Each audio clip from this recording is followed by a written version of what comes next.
हरे कृष्णा। सभी आप भक्तों का स्वागत है। हम लोग आज श्रीमद् भागवतम की और कई दिनों तक कुछ विशेष विषय को ले रहे हैं और वह है यदुकुल का नाश, यदुकुल का अंत। और उसका कारण ये है कि 15वें अध्याय को जो हम पढ़ रहे हैं उसमें कई बार उन बातों का संदर्भ किया जा रहा है कि आगे 11वें स्कंद में ऐसा कहा गया है।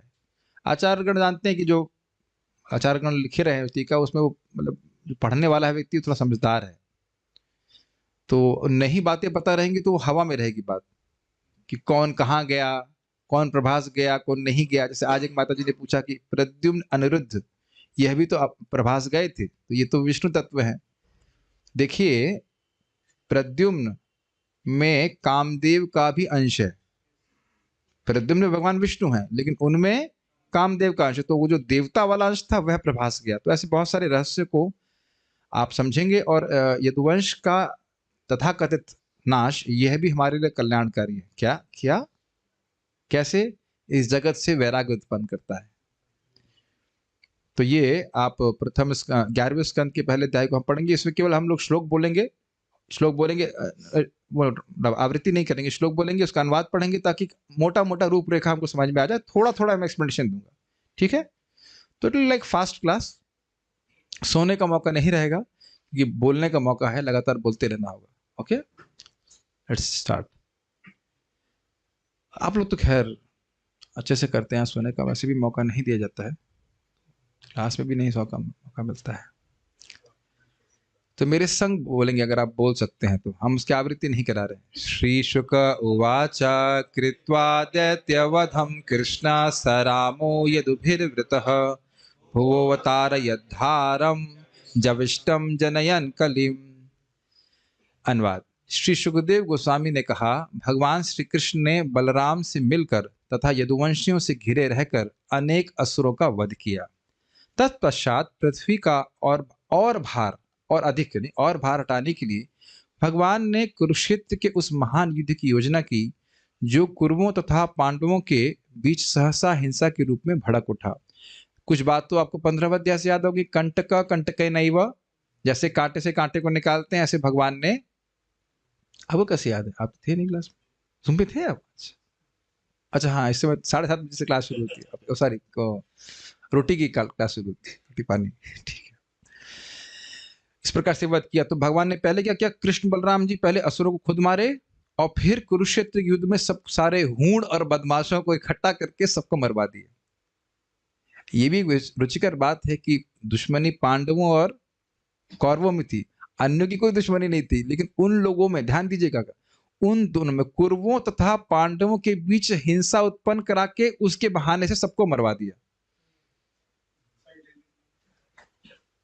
ये होता है ना बहुत बार कि भाई दो लोगों की झगड़ा है और साइड ले लेकर लोग मर जाते हैं। आपस में जो उनसे लड़ रहे हैं उनसे कोई दुश्मनी है नहीं, लेकिन दुश्मन का दोस्त हमारा दुश्मन हो जाता है, उस तरह से। तो भगवान इस बहाने सबको वध करा दिया। ये सुखदेव गोस्वामी ने कहा। मतलब दशम स्कंद समाप्त हो चुका है। दशम स्कंद में बहुत सारी लीलाएं हैं। सल्व को मारे भगवान, जरासंध को मरवाए, बहुत सारी बातें आई। तो सब बातों को बोल करके फिर से रिवीजन टाइप का बोल रहे हैं कि भगवान की लीला हुई इस प्रकार से।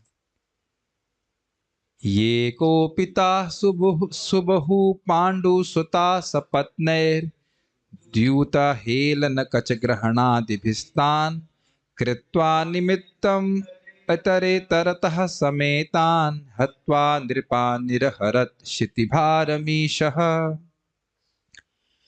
चूंकि पांडुपुत्र अपने शत्रुओं के अनेक अनेक अपराधों से, यथा कपटपूर्ण जुआ खेलने से, वचनों द्वारा अपमान, वचन होना चाहिए, वचनों द्वारा अपमान, बुरे शब्द कहे गए थे उनको, द्रौपदी के केश आकर्षण तथा अन्य अनेक क्रूर अत्याचारों से क्रुद्ध थे।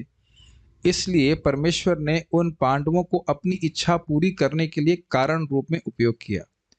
भगवान कृष्ण ने कुरुक्षेत्र युद्ध के बहाने पृथ्वी पर भार बन रहे सारे राजाओं को अपनी अपनी सेनाओं समेत युद्ध भूमि में दोनों ओर से एकत्र कराने की व्यवस्था की, और जब भगवान ने उन्हें युद्ध के माध्यम से मार डाला तो पृथ्वी का भार हल्का हो गया। ये समझ में आया आप लोगों को बात? देखिए, प्रत्यक्ष कारण क्या था महाभारत के युद्ध का? कि जुआ खेला गया। प्रत्यक्ष मतलब जो आंखों से दिख रहा है। उसके बाद उनका अपमान किया, दास हो इत्यादि बोला, और उसके बाद द्रौपदी माता का अपमान करने का प्रयास किया। ये तो प्रत्यक्ष कारण दिख रहा है, लेकिन इसके पीछे भगवान की इच्छा थी। और भगवान की इच्छा क्या थी? जो भगवान पहले बोल दीजिए, देवता लोग भगवान के पास गए थे कि पृथ्वी का भार बढ़ गया है, तो कहते मैं अवतरित होऊंगा, आप लोग भी अवतरित होइए, और इसके द्वारा हम पृथ्वी का भार कम करने वाले हैं। तो मूल इच्छा क्या थी? भगवान की इच्छा थी जगत के भार को कम करने के लिए। फॉलो कर पा रहे हैं? लेकिन निमित्त क्या बनाया कि देखो अर्जुन का या पांडवों का अपराध किया, अत्याचार किया, इसलिए महाभारत का युद्ध हुआ। प्रत्यक्ष कारण और परोक्ष कारण समझ पा रहे हैं? परोक्ष कारण क्या समझा आपने यहाँ पे? पर और अक्ष जो आपकी आंखों के परे है, तो कौन सा कारण है वो? पृथ्वी का भार कम करना, और भगवान की इच्छा थी। और प्रत्यक्ष कारण क्या है? इन्होंने आपस में युद्ध किया, इन लोगों का इन्होंने अपमान किया, इस कारण से युद्ध हुआ, और इस प्रकार से महाभारत के युद्ध के द्वारा असुरों का वध हो गया। ठीक है, और इनके माध्यम से भगवान ने ऐसा करा लिया, पांडवों के माध्यम से। भूभार राज पृतना यदुभिर्निरस्य गुप्त है स्वबाहु बाहुभिर अचिंत्यत प्रमेय मन्ने वनेर्ननु गतोप्यगतम हि भारम यद यादवम कुलमहो अविषह्यमास्ते। भगवान ने अपने बाहुओं द्वारा संरक्षित यदुवंश का प्रयोग उन राजाओं का सफाया करने के लिए किया जो अपनी सेनाओं सहित इस पृथ्वी के लिए भार बने हुए थे। कंटक नहीं, वह कांटे से कांटे को निकालना था। यदुओं के द्वारा अन्य भारभूत, भार स्वरूप कहा जाता है, भार स्वरूप राजाओं को मरवा दिया। तत्पश्चात अगाध भगवान ने मन ही मन सोचा, भले ही कोई यह कहे कि अब पृथ्वी का भार समाप्त हो गया है, किंतु मेरे मत से यह अभी भी दूर नहीं हुआ है, क्योंकि अब भी यादव वंश बचा हुआ है जिसकी शक्ति पृथ्वी के लिए असहनीय है। इस पे आचार्यों ने बहुत बातें कही हैं।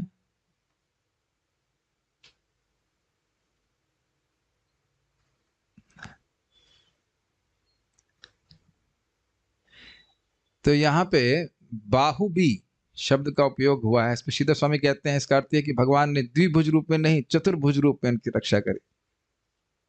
बहुत बहुत अर्थ किए गए हैं। दूसरा अर्थ यहाँ लिखा है शब्द स्वबाहुबी, अर्थात बहुत सारी बाहुओं के द्वारा नाश कर दिया राजाओं का। लेकिन हम उधर अभी इसलिए नहीं जा रहे क्योंकि टीका सामने नहीं, तो आप लोग ग्रहण नहीं कर पा रहे। बस इतना समझ लीजिए कि यदुओं के द्वारा उन्हें राजाओं को नष्ट कर दिया। और अब वे सोच रहे हैं कि यद्यपि पृथ्वी का भार कम हो गया है, लेकिन यदुकुल के रूप में पृथ्वी का भार बना हुआ है। इस पे कोई व्यक्ति प्रश्न कर सकता है कि क्या भगवान की मंशा को समझकर कोई प्रतिकार नहीं कर रहा था यदुओं में? तो कह रहे हैं अप्रमेय, वो अगाध है। जो वो निर्णय कर लेते हैं भगवान, उसको तोड़ने का, रोकने का क्षमता किसी में भी नहीं। भगवान ने सोच दिया कि यदुकुल का संहार करना है तो करना है। तब अब प्रश्न बनेगा कि यदुकुल क्या पृथ्वी भार था? बहुत सारे बातें इसमें हैं, मैं अभी आपको बोलूंगा तो शायद उलझ जाएंगे। लेकिन देखिए, यदुकुल भगवान का पृथ्वी का भार नहीं था। चक्रवर्ती पास को व्याख्या करे तो स्त्री के ऊपर आभूषण भार नहीं होते हैं। यद्यपि भार होते हैं, लेकिन भार माने नहीं जाते हैं। तो मानो कोई कहे कि नहीं, उनकी संख्या बहुत ज्यादा थी। अरे बहुत सुंदर टीका की गई है। मानो कोई कहे कि संख्या बहुत ज्यादा थी, तो कहेंगे कि क्या पृथ्वी पे पहाड़ों की संख्या कम है? मैं जब उसको पढ़ रहा था ना, तब मेरे को इतना लालच हो रहा था कि मैं सोचा था कि पूरा टीका सहित पढ़ाएं, लेकिन फिर उसके लिए तो कम से कम 4 महीने तो जाएंगे आपके उसमें। बड़ा सुंदर था, कितना सुंदर बात है। क्या पृथ्वी पे पहाड़ों का भार नहीं है कि वह यदुकुल का भार नहीं सहन कर सकती? इतना भारी है क्या यदुकुल? इतने भारी तो नहीं है, और बड़े धार्मिक हैं इत्यादि। लेकिन बात यह थी कि भगवान जान रहे थे कि यदि मैं इनको, मतलब क्या कहते हैं इसको, वापस तिरोभाव कराए बिना इनका मैं अगर तिरोहित हो गया, तो ये मेरे विरह में इतने पागल हो जाएंगे कि पृथ्वी को ध्वंस कर देंगे, और इनकी शक्ति का कोई कोई तोड़ ही नहीं है। इसलिए भगवान इनको पहले तिरोहित कराए। आप समझ पा रहे हैं मेरी बात? असुर तो सारे ही खत्म हो गए, तो अपोजिशन तो कोई है ही नहीं अपोजिशन पार्टी में।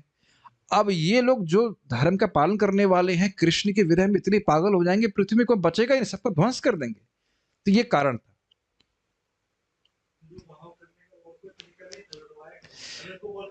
हाँ, अब प्रश्न होगा कि तिरुभाव, हाँ कहे कि चलो भाई चलते हैं।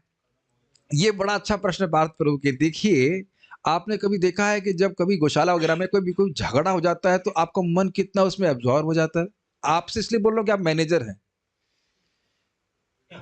नहीं, अब देखिए ना, बहुत बार कभी मालूम दो ग्वालों ने, मान लो फॉर एग्जाम्पल, दो ग्वालों में झगड़ा हो गया, एक ने किसी का मुंह तोड़ दिया और खाना में खून निकल आया, अरे चलो चलो चलो चलो ज्यादा कुछ नहीं होता है, लेकिन ऐसी न्यूज सुनेंगे तो जब तक कुछ ड्रामेटिक नहीं होगा कुछ मजा नहीं आएगा। कौन तो बता रहे थे, भी कह रहे थे मान लो ये ऐसा होता, भगवान कहते हैं कि कंस को हार्ट अटैक पड़ गया, भगवान ऐसी व्यवस्था करते मर जाता, तो मथुरा की न्यूज में आता कि कंस हार्ट अटैक से मर गया। अच्छा ठीक है, सोचिए पूरी घटना हुई भागवत में, और उसके बाद भगवान ने कहा ठीक है, अब कंस को मरवाना है, ठीक है हार्ट अटैक भेज दो। तो अगर भागवत में केवल इतना लिखा रहता कि कंस को हार्ट अटैक पड़ गया है, तो उस श्लोक को पढ़ने में क्या मजा आता।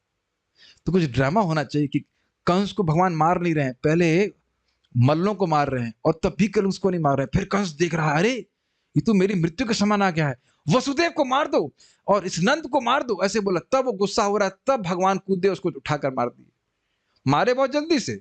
लेकिन कितना ड्रामा है, अब देखना कितना एक्साइटमेंट, बार बार कंस असुरों को भेज रहा है, एक लीला बन रही कि नहीं, और उसका धीरे धीरे धीरे करके वहां 11 साल के बाद वहां जाते हैं, फिर मारते हैं, तो कुछ ड्रामा बन रहा है ना।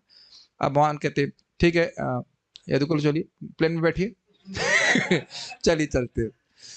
तो उतना कुछ लिखने के लिए नहीं होता, लेकिन ऐसा ऐसा भगवान माया प्रस्तुत की है कि बाहर वाले भी कहेंगे देखो गांधारी के शाप से ये यदुकुल का विनाश हो गया, ये भगवान है तुम्हारे, यही भगवान है। अपने कुल का अपने कुल के नाश को नहीं रोक पाए एक स्त्री के शराब से, कैसे भगवान है तुम्हारे। तो लोग ऐसा मानना चाहते हैं तो भगवान कहते हैं ठीक है तुम मान लो, माया कर देते हैं। ये तो हम लोग 15वें अध्याय में पढ़ रहे हैं इस प्रकार। तो लोगों को छलावा करने के लिए भगवान इस प्रकार की लीला करते हैं। हाँ हाँ, विडंबन, हाँ विडंबन कर रहे हैं इस प्रकार। ठीक है, तो ये समझ में आ रहा है, यादव वंश जो है वह भार था नहीं, लेकिन वो भगवान क्यों उसको तिरोहित किए, इसको समझने का कारण समझना चाहिए आप लोगों को। नैवान्यतः परिभवोऽस्य भवेत् कथंचिन् मत्संश्रयस्य विभुनो विभवो नहनस्य नित्यम् अंतः कलिं यदुकुलस्य विधाय वेणु स्तंभस्य वह्निमिव शांतिमुपैमि धामम्। भगवान कृष्ण ने सोचा इस यदुवंश के सदैव सदस्य सदैव मेरे पूरी तरह से शरणागत रहे हैं, अब कौन हराएगा उनको बताइए, और इनका ऐश्वर्य असीम है, अतः कोई भी बाहरी ताकत इस वंश को पराजित नहीं कर पाई। किंतु यदि मैं इस वंश के भीतर कलह को प्रोत्साहित करूं तो वह कलह बांस के कुंज में घर्षण से उत्पन्न अग्नि की तरह कार्य करेगा, तब मैं अपना असली मंतव्य प्राप्त करके अपने नित्य धाम को लौट सकूंगा। क्या मंतव्य था, जो यदुकुल के नित्य पार्षद हैं भगवान की नीति लीला में आ जाए, अप्रकट लीला में, और देवता अंश जो है वह अपने स्वर्ग में चले जाएं। अब आप जानते हो कि नारद जी भी इस बात को युधिष्ठिर महाराज को कहे थे कि भगवान का प्रयोजन पूरा हो चुका है, कुछ कार्य अवशेष है, और वो था यदुकुल का नाश। अब इस पे आचार्यों ने क्या कहा, जरा सुनिए थोड़ी थोड़ी बात। जैसे अग्नि भासों के घर्षण से प्रकट होकर के खुद भी अप्रकट हो जाती है, इसीलिए यहाँ पे उदाहरण दिया जा रहा है कि बांसों के घर्षण से अग्नि प्रकट होगी, बांसों को नष्ट कर देगी, और वो अग्नि क्या है, कृष्ण है, और कृष्ण बाद में फिर भी तिरोहित हो जाएंगे। सबसे बाद हम तो आप लोगों को खाली एक ट्रेलर दे रहे हैं, पूरी आप लोगों को पिक्चर देखनी है तो टीका पढ़िए तो बहुत आनंद रहेगा। अब बीबीटी में बहुत सबको इंक्लूड किया, सिद्ध स्वामी की टीका, जीव गोस्वामी की टीका, बीबीटी के पर्पस भी आप पढ़ सकते हैं। और अगर मान लो कोई कहे कि भाई अब यदुकुल का नाश करवाना है तो बुला लीजिए, हायर कर लीजिए किसी को, सुपारी दे दीजिए सुपारी दे दीजिए, आप तो लक्ष्मीपति हैं कि आप इसको इनको मरवाने के लिए इतना दे दूंगा, मरवाते तो कहते हैं नहीं। देख रहे हैं, क्योंकि भगवान के शरणागत है, तो इस कारण से कोई भी व्यक्ति यादवों को मारने में समर्थ नहीं था, इसलिए भगवान ने स्वयं ही सोचा कि इनको आपस में लड़वा के मरवाऊं। लेकिन ये ध्यान देना होगा, ये सब कौन से अंश हैं, देवता वाले अंश हैं जो युद्ध किए, नित्य पार्षद आपस में युद्ध नहीं किए। वो सब आप क्लियर हो जाएगा जैसे हम लोग पढ़ते चले जाएंगे।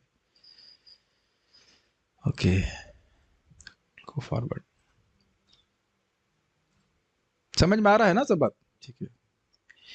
एवं व्यवसितो राजन् सत्य संकल्प ईश्वरः शाप व्याजेन विप्राणाम सज्जहे स्वकुलम विभु। एवं व्यवसित, इस प्रकार का निश्चय करके, राजन अर्थात हे परीक्षित महाराज, किसने किया है? सत्य संकल्प। आप समझ रहे होंगे आचार्य किस तरह से टीका करेंगे, अरे भगवान ने ऐसा संकल्प लिया। हम तो टीका नहीं पढ़े, लेकिन इसी तरह से जरूर बोले होंगे वो लोग, पूरा नहीं पढ़ पाए, लेकिन अगर इस तरह से हम समझ रहे हैं कि भाई केवल भगवान संकल्प कोई प्रतिरोध नहीं कर पाया, सत्य संकल्प, उनका संकल्प ही सत्य, जो संकल्प ले लिए वो करके ही मानते। ऐसा कैसे? क्योंकि ईश्वर अर्थात सर्वसमर्थ। अब मैं शैली थोड़ी थोड़ी समझ रहा हूं किस तरह से वो लोग टीका करते हैं, है ना, रुचिकर लगता है कि नहीं। तो क्या किया, कह रहे हैं शाप व्याजेना विप्राणाम। व्याज का मतलब होता है बहाना। ब्राह्मणों के शाप के बहाने संजहे स्वकुलम विभु, अपने स्वकुल का नाश कर दिया। ऐसे कैसे कर दिया? विभु सर्वसमर्थ, कोई आसक्ति नहीं थी उनमें।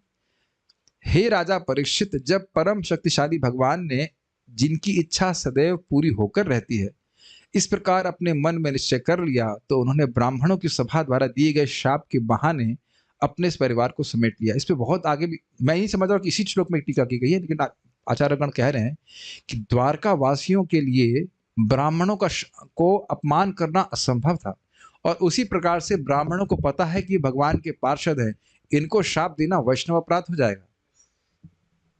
थोड़ा ध्यान दीजिएगा, गरुड़ जी पे जब शौबारी यही पास में थे, इन्होंने शाप दिया तो वैष्णव अपराध लगा, लेकिन ब्राह्मणों को वैष्णव अपराध नहीं लगा, क्योंकि ये भगवान की डायरेक्ट इच्छा से हो रहा था।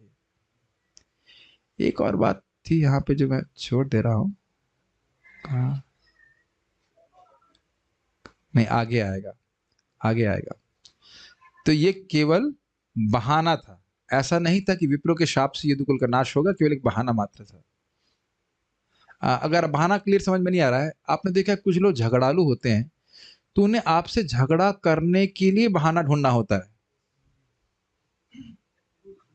ऐसे आपने अनुभव किया है कभी? हाँ, मतलब सुबह से कोई मिला नहीं हाथ साफ करने के लिए या दो चार लोग गाली देने के लिए, तो ऐसे कुछ लोग होते हैं, कोई कारण नहीं होता है, बहाना ले लेते हैं इसने ये किया, और फिर वो झगड़ा करना शुरू कर देते हैं।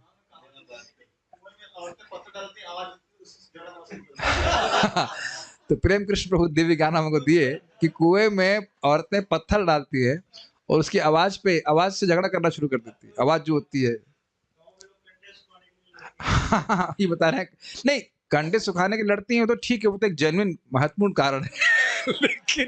लेकिन बहाना का मतलब समझ रहे हैं, उसे कोई चाहिए लड़ने के लिए। जैसे आप देखो हिरणाक्ष युद्ध करने चल रहा है, क्यों भाई? तो टेस्टिंग करनी है मसल्स। तो केवल बहाने से झगड़ा करना ये रहता है। तो ये बात कह रहे हैं कि भगवान ने शाप का बहाना लेकर के आपस में मरवा दिया। अब जब भगवान यहां पे थे तब क्या कर रहे थे, उसको वो कह रहे हैं।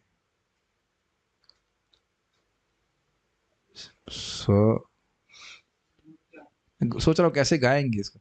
स्वमूर्त्यालोक लावण्या निर्मुक्त्यालोक, स्वमूर्तयालोक लावण्या निर्मुक्त्यालोचनम नृणाम गीर्भिस्ता स्मरताम चित्तम पदस्तानि छताम क्रियः आच्छिद्य कीर्तिम सुश्लोकाम वितत्या हि अंजसानुकौ तमोनया तरिष्यन्त्य अगात स्वम पदमीश्वरम। भगवान कृष्ण समस्त सौंदर्य के आधार हैं। सारी सुंदर वस्तुएं उन्हीं से निकलती हैं, और उनका स्वरूप इतना आकर्षक है कि वह अन्य सारी वस्तुओं से आंखों को हटा देता है, अतः जो उनकी तुलना में सौंदर्य विहीन प्रतीत होती हैं। जब भगवान कृष्ण इस पृथ्वी पर थे तो वे सबों के नेत्रों को आकर्षित कर लेते थे। जब कृष्ण बोलते थे तो उनके शब्द उन सबों के मनों को आकृष्ट कर लेते थे जो उनका स्मरण करते थे। लोग कृष्ण के चरण चापों को देखकर आकृष्ट हो जाते थे और अपने शारीरिक कार्यों को वे उनके अनुयायी बनकर उन्हें ही अर्पित करने की इच्छा करने लगते थे। इस तरह कृष्ण ने आसानी से अपनी कीर्ति का विस्तार कर लिया था, जिसका गायन अत्यंत वदान्य एवं अनिवार्य वैदिक श्लोकों के रूप में विश्व भर में किया जाता है। भगवान कृष्ण मानते थे कि इस कीर्ति का श्रवण तथा कीर्तन करने से ही भविष्य में जन्म लेने वाले बद्ध जीव अज्ञान के अंधकार को पार कर सकेंगे। इस व्यवस्था से तुष्ट होकर वे अपने इच्छित गंतव्य के लिए विदा हो गए। अब इसकी टीका पढ़ाए बिना हम नहीं रह सकते। सुनिएगा, अभी 2 मिनट रुकिए, फाइल देखता हूँ। बहुत सुंदर टीका है, अमेजिंग। इंग्लिश में है, मैं इसको हिंदी में अनुवाद करके आप लोगों के सामने प्रस्तुत करूंगा। दिस इज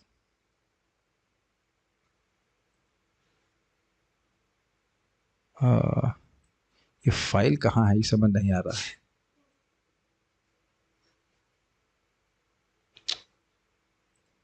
ओपन लोकेशन नहीं होता है क्या किसी तरह से? हाँ, इसमें अगर देखिए थोड़ा हेल्प करेंगे क्या? मैं कोई दूसरी से, ओ ठीक है, देखिए, हाँ देखिए देखिए देखिए देखिए, यस,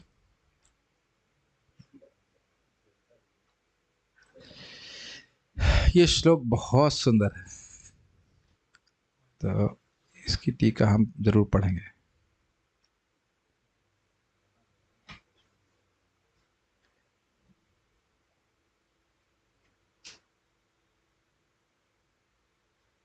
हाँ, तो यहाँ पे ये बोला जा रहा है कि जब भगवान इस जगत में आए थे तो क्या प्रयोजन लेके आए थे? आप जानते हैं, कुंती महारानी की प्रार्थना से अविद्या काम कर्म भी, भगवान जो जीव यहाँ पे अविद्या के कारण दुख भोग रहे हैं, उनकी अविद्या को निवृत्त करके उनको अपना प्रेम देने के लिए यहाँ पे आते हैं, विभिन्न लीलाओं को करते हैं और ऐसी व्यवस्था करते हैं कि उस लीला के श्रवण के द्वारा जीव अविद्या से मुक्त हो जाए। और आप जानते हैं, शृण्वन्ति गायन्ति गृह्णन्ति भीष्णशः स्मरन्ति शृण्वन्ति गायन्ति गृह्णन्ति भीष्णशः स्मरन्ति नन्दन्ति तवेहितं जना तैव पश्यन्ति अचिरेण तावकं भव प्रभाहु परमं पदाम्बुजं। जो भगवान के बारे में सुनते हैं, गाते हैं, गुनगुनाते हैं, बोलते हैं, लगातार बोलते रहते हैं, स्मरण करते हैं और उससे प्रसन्न होते हैं, तो वही व्यक्ति भगवान को देख पाते हैं। तो इसकी व्यवस्था करने के लिए भगवान बार बार आते हैं। तो उसमें यदुकुल ने सहायता करी कि नहीं? लीलाओं में सहायता नहीं करी भगवान की? अब पर्याप्त मात्राओं में, ऐसा समझिए, पर्याप्त मात्रा में लीला कर दी और उसकी रिकॉर्डिंग की व्यवस्था भी कर दी, जिससे भागवत द्वारा, जिसके द्वारा सुन करके जीवों का भविष्य में भी उद्धार हो जाए। अब अगली जगह जाना है ना,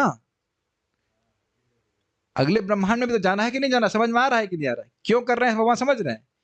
ये श्लोक क्यों आ रहा है, समझ में आ रहा है? भगवान ने कहा कि अब यदुकुल का नाश करना है। तो नाश का मतलब क्या सीखे थे आप कल? दूसरी जगह ड्रामा दूसरी जगह शुरू करना है, वहां भी तो भेजना है ना उनको।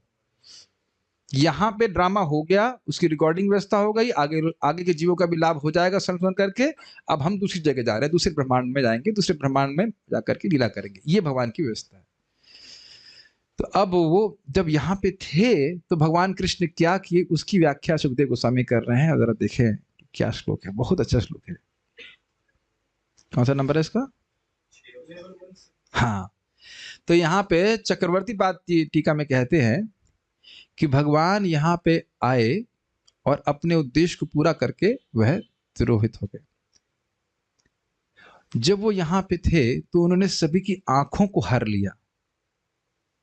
कैसे? अब और कोई भी वस्तु उनके लिए सौंदर्यहीन हो गई, वो और कोई वस्तु देखना नहीं चाहते थे। अंधा वही है ना व्यक्ति जो देख ना पाए। तो अब उनकी आंखें और कुछ देखने में असमर्थ हो गई थी। किसके द्वारा?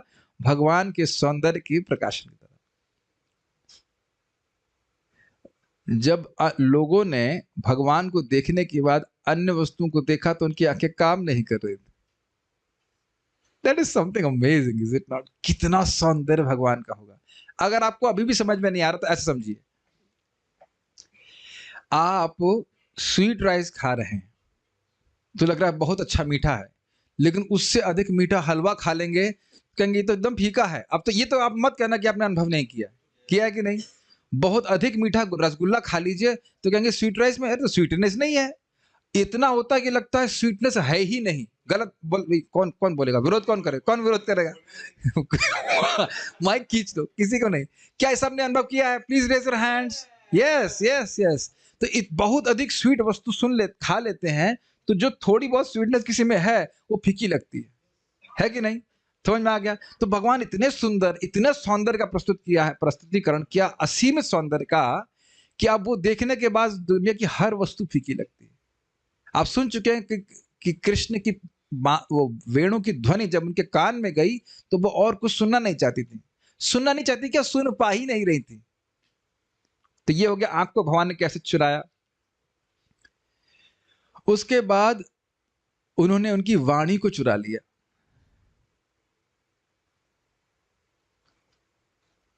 कैसे चुराया? अपने शब्दों के द्वारा।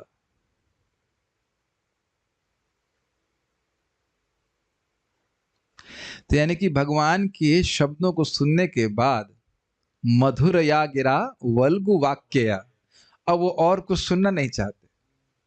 आपने सुना ही होगा, जब कोई व्यक्ति बहुत किसी प्रेमी से दूर रहता है, उसकी बातें याद करता रहता है, तो बाहर की सुध बुध खो देता है। वो उसी की बात उसके कान में गूंजती रहती है। आपने कभी ऐसा, इसका मैं एक्सपीरियंस बता रहा हूं आप लोगों को। मान लो कोई कीर्तन की धुन आपको बहुत अच्छी लगी, तो अब आप उसको गुनगुना रहे हैं और बाकी कोई बाहर बात कर रहा है, उधर अनमनस्क हो जाता है। या मान लीजिए कथा की कोई बात बहुत अच्छी लगी, अब आप उसका मनन कर रहे हैं, कभी ना कभी तो हुआ आपका चिंतन कर रहे हैं, तो उधर बाहर क्या बात हो रही है उधर आप नहीं ध्यान देते हैं। ये भक्ति करते करते सब आप लोग अनुभव किए होंगे कि बहुत सुंदर बात आपने कुछ सुनी, वो इतनी अच्छी लग रही है, उसको सोचना इतना अच्छा लग रहा है कि उधर मन नहीं जा रहा है।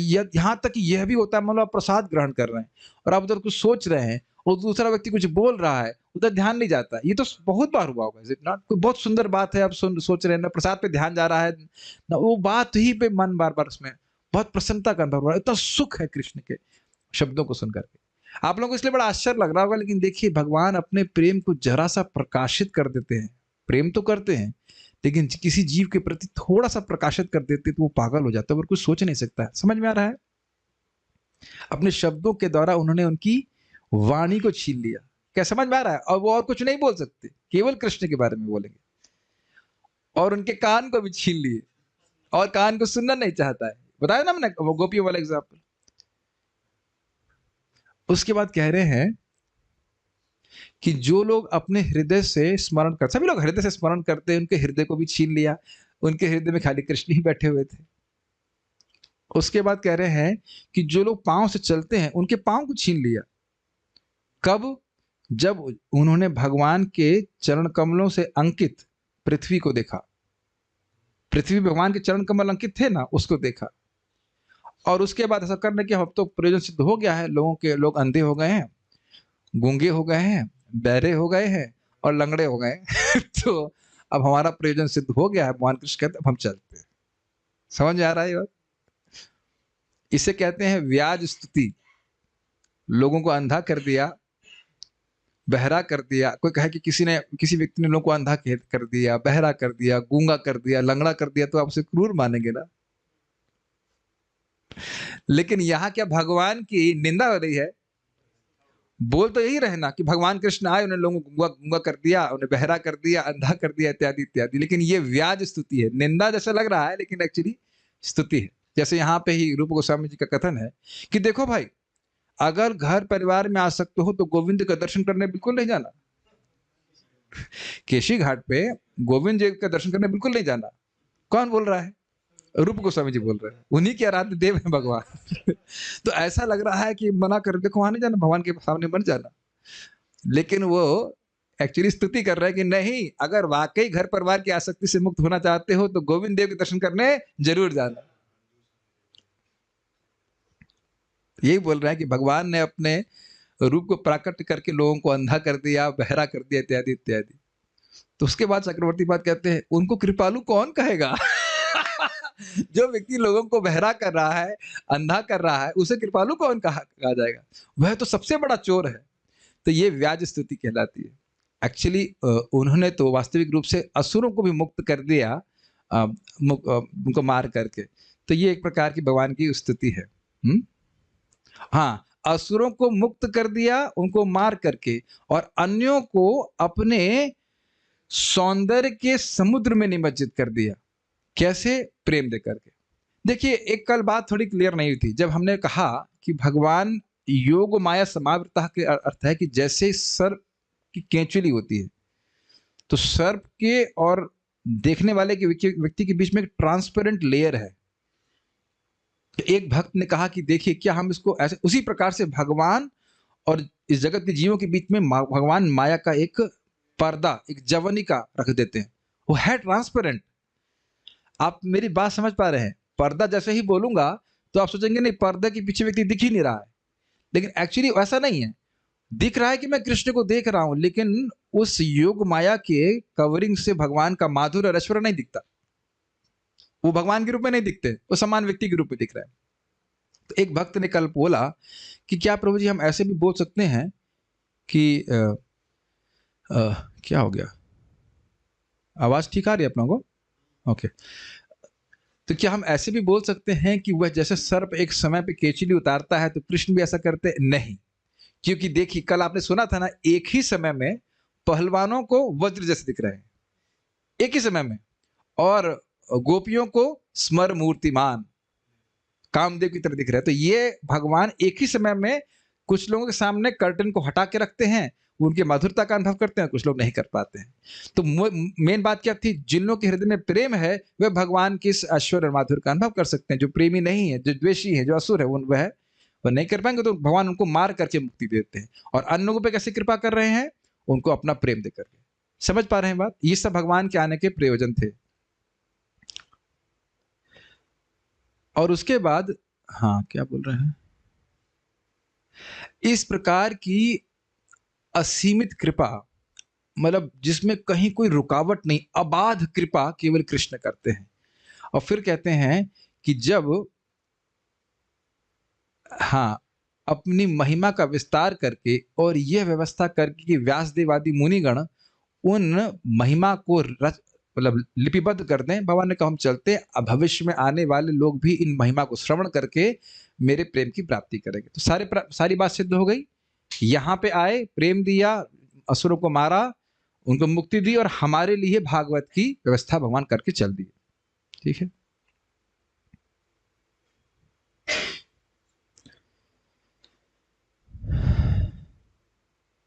बाकी सब, एक और बात यहाँ पे श्लोक में है, शब्द है स्वम पदम, अर्थात वह अपने ही निश्चय में अभिनिविष्ट हो गए।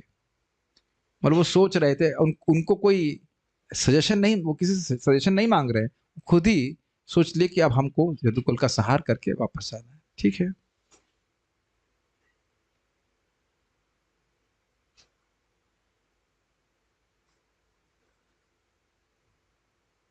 बाकी बहुत सारी बातें वो हम तब पढ़ाएंगे जब हम उसको पढ़ाएंगे।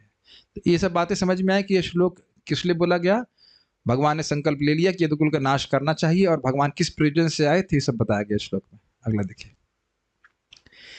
मेरे पीछे साथ में बोलिए। श्रीराजो उवाच ब्रह्मण्याम वदान्यानाम नित्यं वृद्धोपसेविनाम विप्रशापः कथम अभूत वृष्णिनाम कृष्ण चेतसाम। थोड़ा सा एडिटर से निवेदन है कि उसको ऐसे बोले, ऐसे रखें यहाँ पे कि हम लोग ठीक से थोड़ा बोल सके, वो लाइन में रखिएगा, थोड़ा सा सुविधा होती है बोलने में।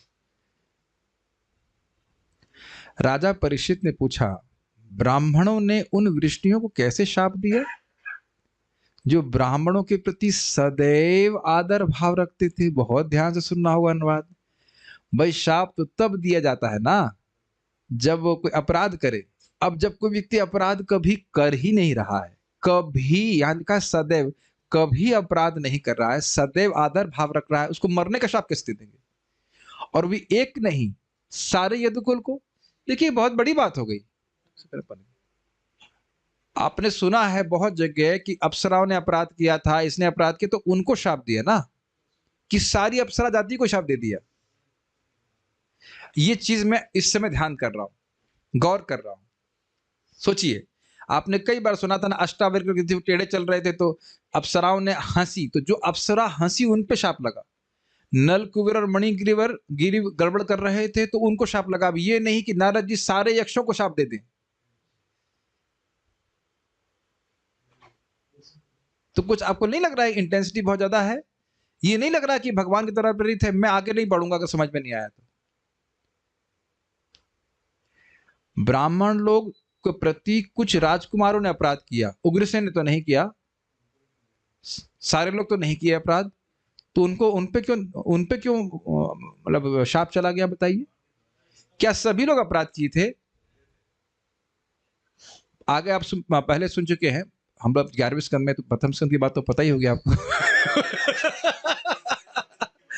परीक्षित महाराज ने अपराध किया था शमीक ऋषि के ऊपर, तो ऐसा तो नहीं है कि आप कहें कि तुम्हारा पूरा वंश नष्ट हो जाए, ऐसा तो नहीं किया। शमीक ऋषि थे ना, शमीक ऋषि और श्रृंगी। तो यह भी एक जरूरत से ज्यादा नहीं लग रहा आप लोगों को कि जरूरत से ज्यादा शाप दी है? तो ये समझना चाहिए कि यह सब भी भगवान के द्वारा प्रेरित है, ये केवल बहाना था। यदुकुल, सारे यदुकुल ने नहीं किया था। और यहाँ क्या बोल रहे हैं, यदुकुल हमेशा ब्राह्मणों का आदर करते थे, कोई संभावना ही नहीं थी कि वे ब्राह्मणों का अनादर करें। It is impossible. वो जान देने के लिए तैयार रहते हैं। क्षत्रियों का था कि ब्राह्मणों की रक्षा करने के लिए जान देने के लिए तैयार है। एक छोटा सा उदाहरण आपको मैं दूंगा। आप लोग 10वें स्कंद का 89 चैप्टर पढ़ेंगे। वो ब्राह्मण के बच्चे मारे जा रहे थे और वो आग करके मुंह पे गाली दे रहा था उनको, लेकिन कोई प्रतिकार नहीं कर रहा था। भगवान की आज्ञा थी उनको कि देखो, नृग महाराज के केस में देख रहे हो, इस नृग को ब्राह्मणों के प्रति गलती से अपराध कर दिया, तो देखो कितनी बड़ी इसको सजा भुगतनी पड़ी। कभी ब्राह्मणों का अपराध नहीं करना। कोई ब्राह्मण तुम्हें अगर गुस्सा भी होकर के बोले, तुम्हें वैसे ही मुस्कुराते रहना है जैसे मैं हमेशा मुस्कुराता रहता हूँ। ये आप पढ़िएगा, नृग महाराज की कथा कौन से अध्याय में है। होमवर्क देना मेरा कर्तव्य, कोई पढ़े ना पढ़े उसके ऊपर है, लेकिन कृष्णा भक्त तो कम से कम पढ़ना चाहिए। नृग महाराज की कथा में ये लेसन भगवान दिए, तो भगवान अपने श्रीमुख से बोल रहे हैं कि यदुकुल कभी ब्राह्मणों का अपराध नहीं करता था, लेकिन फिर भी कहते हैं ना, वो अपनी बेटी को सिखा करके बहू को सिखा जाता है। दुनिया को शिक्षा देने के लिए भगवान यदुवंश को शिक्षा दे रहे हैं। मैं इस बात पे बोल रहा हूँ कि सदैव ब्राह्मण थे, ब्राह्मणों के अनुकूल थे। उनका मजाक करना, जो मजाक बनाएंगे वो असंभव था उनके लिए। इसलिए परीक्षित महाराज को बहुत आश्चर्य हुआ। समझ पा रहे हैं क्यों आश्चर्य हुआ? नहीं समझ पा रहे हैं? ये भी नहीं समझ में आ रहा है कि क्या समझ में नहीं आ रहा है? सदैव पे मैं फोकस कर रहा हूं। सदैव, कभी ब्राह्मणों को उल्टा नहीं बोला। जैसे आपने घरों में देखा होगा कि कोई बच्चा है और वह पेरेंट्स को कभी उल्टा जवाब नहीं देता। हम उनकी बात नहीं कर रहे जो हमेशा उल्टे रहते हैं लेकिन हम बोल रहे हैं आजकल तो मिक्स रहते हैं, कभी उल्टा कभी सीधा चलता है। लेकिन कभी कभी ऐसे बच्चे होते हैं जो जीवन में कभी प्रत्युत्तर नहीं देते बच्चों माता पिता को, और अकस्मात वह एकदम उल्टा बोलने लग जाए तो माता पिता को आश्चर्य नहीं होगा। तो कुछ अभाव समझ पा रहे हैं? तो कह रहे हैं सदैव ब्राह्मणों के वत्सल, ब्राह्मणों के अनुकूल रहने वाले यदुकुल के वासी लोगों को तो वह तो सदैव उनका ब्राह्मणों के प्रति आदर भाव रखते थे। तो ब्राह्मणों के शाप से, अभी सुना था ना, शाप व्याज्य न विप्राणाम, अभी आपने सुना ना, ब्राह्मणों के शाप के बहाने यदुकुल का नाश कर दिया। तो ये बात नहीं समझ में आई। देख रहे हैं कि कितने ध्यान से परीक्षित महाराज सुन रहे हैं। हम लोग ये नहीं डाउट किए ना कि ब्राह्मणों के शाप से मर गए तो ठीक है, मर गए, क्या दिक्कत है। लेकिन बहुत ध्यान से सुन रहे हैं क्योंकि वो जानते हैं उनके गुणों को, वो जानते हैं गुण को। जैसे मान लीजिए युधिष्ठिर महाराज झूठ बोल दें, क्या यहां भी आप देखो कोई बहुत सदाचारी व्यक्ति है, उसके बारे में अगर आप झूठ भी सुन लोगे कि उसने ऐसा किया, क्या, अरे ऐसे कैसे आप बोल सकते हैं? समझ में आया? ऐसा नहीं करते आप लोग कभी। मैं आप लोग को मतलब सामान्य भाषा में समझाने का प्रयास कर रहा हूं, ऐसा होता है।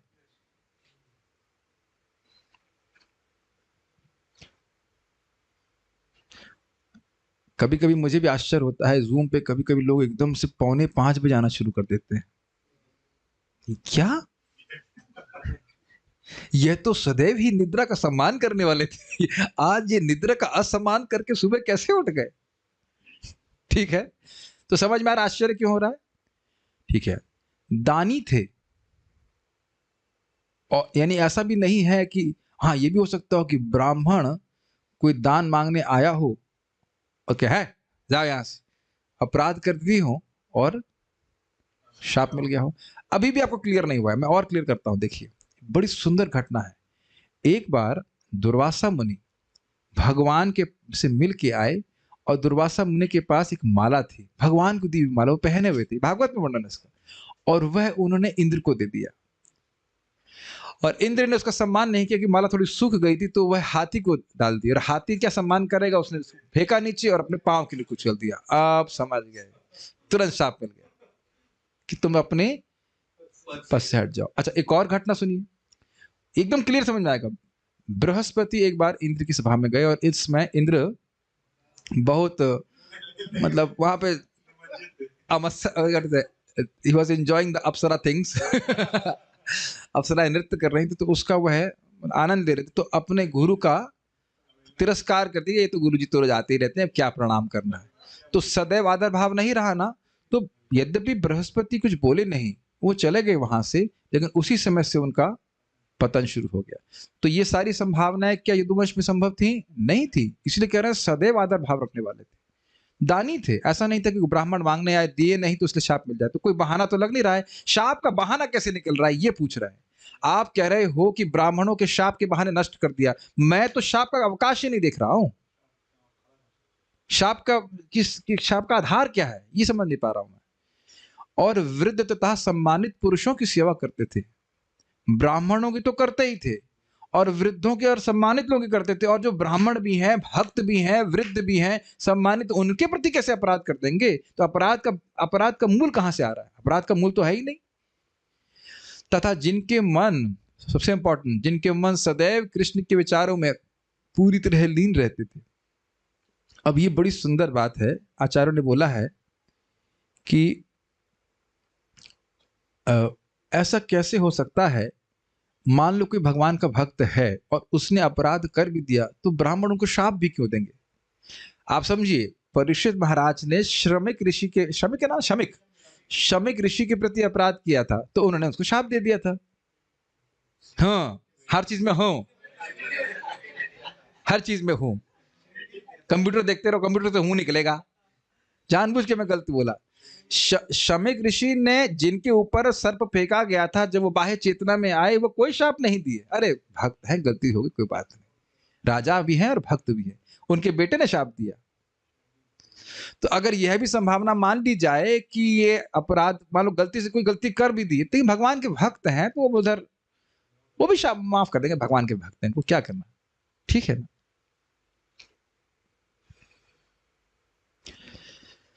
तो बात यह है कि किसी भी तरह से शाप की संभावना बन नहीं रही थी। हैं?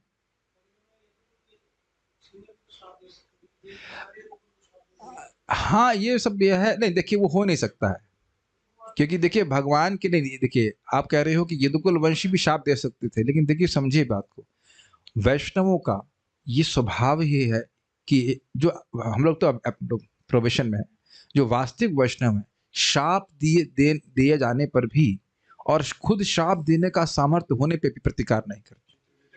चित्रकेतु महाराज का मन में आ ही रहा है, चित्रकेतु महाराज के बारे में बोलते ही, ये टॉलरेंस तो सहज उनका स्वभाव। और भगवान की आज्ञा है कि ब्राह्मण तुमके क्रोधित हो तब भी मुस्कुराते हुए करिए। क्या भगवान ने अपने उदाहरण से नहीं प्रस्तुत किया है कि भृगु ऋषि आके छाती पे लात मार दी? वो मैं याद नहीं करना चाहता, मुझे उसको गुस्सा आ जाता है उनके ऊपर। मुझे इतना, वो बहुत गुस्सा देने वाला बंदा है। दुर्वासा मुनि ऐसी परीक्षा ली है कृष्ण भगवान के कि आप सुनेंगे तो बहुत गुस्सा आ जाएगा, और भगवान को कोई गुस्सा नहीं है। चलिए, मैं थोड़ा सा गुस्सा तो आएगा, लेकिन हम बोल रहे हैं, एक बार दुर्वासा मुनि भगवान कृष्ण की परीक्षा लेने के लिए आई। बड़ी कंटेक्चुअल कथा है कि किस तरह से भगवान आदर्श प्रस्तुत कर रहे हैं कि ब्राह्मणों का अपराध नहीं करना है। कहा खीर बनवाओ, खीर खाऊंगा। तो गरम गरम खीर बनवाए, और फिर वो गरम गरम खीर खाए नहीं, नहीं खाए, और वो झूठी खीर कृष्ण के ऊपर लपेट दी। कृष्ण कुछ नहीं बोले, और फिर बोले कि अब मैं थक गया हूं, मुझे कुछ जाऊंगा ऐसे करके। तो कहते ठीक है, चलिए रथ निकालते हैं। कहते इस रथ में, रथ को रुक्मणी खींचेंगी, और रुक्मणी जी खींची भी। अब रुक्मणी जी के पास क्या सामर्थ्य है, मतलब मैं जब उसको पढ़ा था कथा को, मुझे इतना क्रोध आ रहा था कि क्या बोलूं, लेकिन प्रयोजन है दुर्वासा मुनि कुछ करने का। तो कुछ देर थोड़ा खींचती हैं ऐसे करके, और फिर वह बुरे वचन भी बोल रहे हैं। फिर अंत में कहते हैं कि दुर्वासा मुनि कहते हैं आप ही भगवान हैं, आपने क्रोध को पूरी तरह जीत लिया। मैं थोड़ा थोड़ा स्टोरी का अंश याद है, चेतामित्र प्रभु अपने पुस्तक में उसको उद्धृत करते हैं। तो भगवान दिखाए हैं कि वह कभी किसी ब्राह्मण के प्रति अपराध नहीं किए, भगवान कभी नहीं किए, और ना कोई यदुवंश का व्यक्ति कर रहा था, कोई हिस्ट्री में नहीं जो किया हो, कभी नहीं किया। तो अब यहाँ स्पष्ट लिखा हुआ है शब्द में, वृष्टि नाम कृष्ण चेतसाम। बहुत लालच आता है कि ये सारी टीकाएं खोल दी जाए और बोला जाए।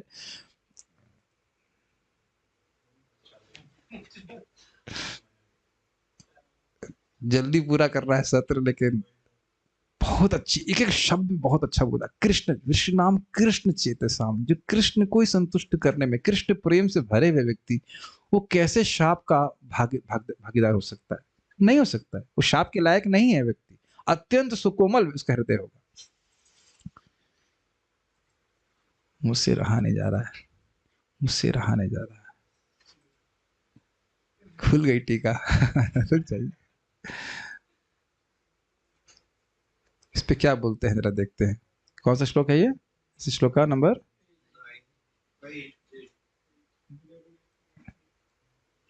क्या करें, चोर चोरी से आदत बन गई, इतना आस्वादनीय वस्तु है।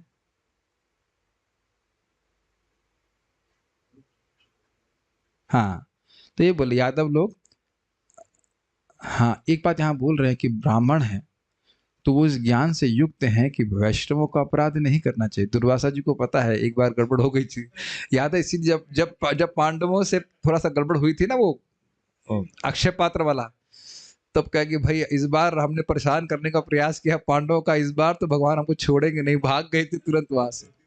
तो इसलिए कोई संभावना नहीं थी। तो आप समझ रहे हैं कि कोई संभावना नहीं थी शाप का। यन्निमित्त स वै शाप, बोलने का पैसा दूंगा। यन्निमित्त स वै शापो यादृशो द्विज सत्तमा, कथमेकात्मनां भेदा एतत् सर्वं वदस्व मे। राजा परीक्षित पूछते रहे, इस शाप का क्या उद्देश्य था? हे द्विजश्रेष्ठ, यह किस तरह का था? और यदुओं में जो एक ही जीवन लक्ष्य भागी थे, ऐसा मतभेद क्यों कर उत्पन्न हुआ? ये बहुत सुंदर बात है। भाई आप जानते हैं कि यदि हमारा केंद्र इंद्रिय तृप्ति है तो हम झगड़ा करेंगे, लेकिन जब सभी का केंद्र कृष्ण की इंद्रिय तृप्ति है तो झगड़ा कैसे हो सकता है बताइए? गोलोक में कभी झगड़ा हो रहा है? कोई झगड़ा नहीं हो रहा। होता है but that's a different way, that's a different transcendental sweet way.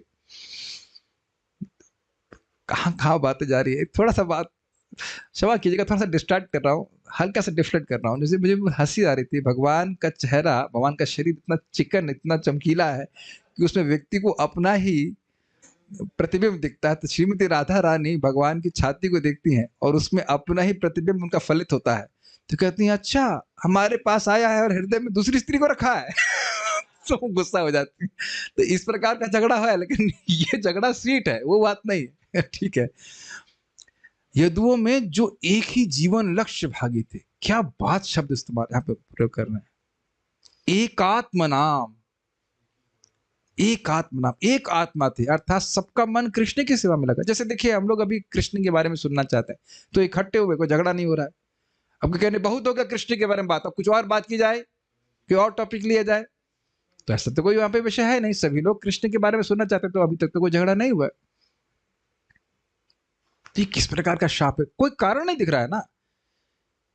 ठीक है, तो ये सारी बातें बताएं।